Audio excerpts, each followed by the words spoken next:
В селах республики в минувшие выходные отмечали не только День России. Чувашский Акатуй и татарский Сабантуй – национальные праздники завершения весенне-полевых работ прошли сразу в 17 районах республики. В Батыревском и Яльчикском встречали главу Чувашии Михаила Игнатьева.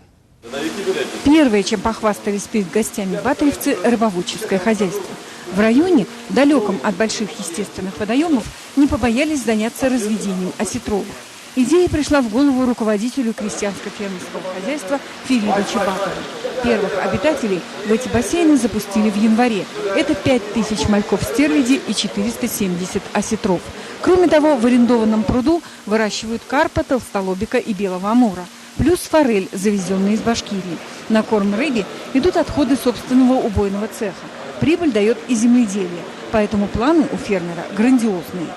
Осетровые стерляди такие породы, что икру еще не будут давать не с первого года, надо ждать года, 7-8 лет.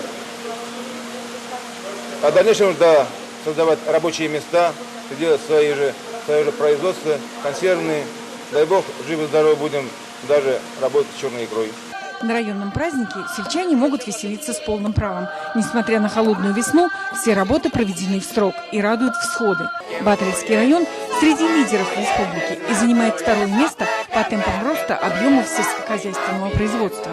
С каждым годом улучшают показатели и труженики Яльчикского района. В хозяйствах увеличивается поголовье крупного рогатого скота. Нет в районе и запущенных земель. Все они обработаны. План сева яровых, зерновых и зернобобовых перевыполнен. Погода ежегодно проверяет на прочность земледельцев, всех селян, но самые успешные, самые трудолюбивые всегда подстраиваются по своим технологиям под погодные условия и делают свое дело с честью и достоинством. Михаил Игнатьев привез сельчанам приятную новость.